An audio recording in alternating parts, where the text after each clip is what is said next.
के सेवा शिविर, मिलेला भोजन मिलेला नीर, मालिश करावेला सेवादार भैया, थकन भगावेला बढ़ावेला हिया।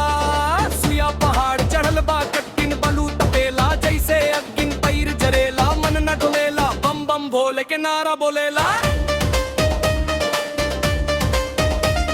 कटोरिया में लगल मेला भारी, लखन कांवरिया टेंट पसारी, ढोल नगाड़ा बाजे रात भर, भजन गूंजे चारों ओर। रात पहले भोले के भक्त सुबह फेर चले ने तक, नया जोश नया उमंग, कांवर के संगे नचे अंग।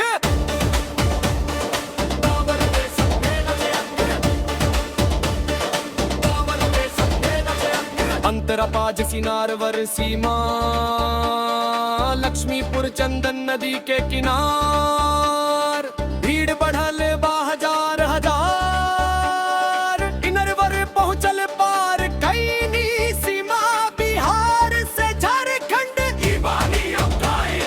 जांच हो के मेडिकल के भक्ति ना करे, वतन के बम बम बम भोले के नारा गूंजे, पूरा रास्ता भक्ति में डूबे।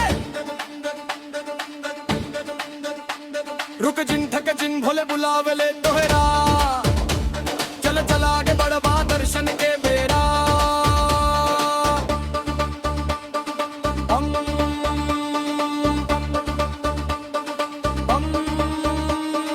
भोले भोले, बम बम बोल,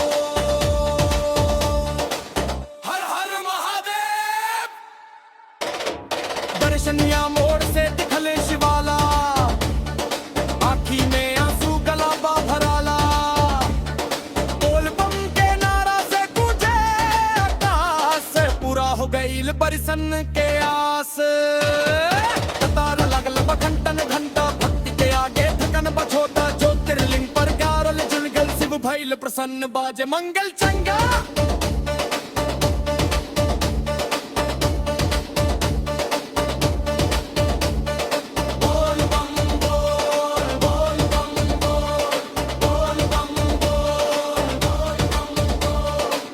कांवर उठा के चल हो बोल बम बोल, गंगा जल भरल बा हो ना छुई धरती, शिव के चढ़ाई बहमी बा हम हर करनी।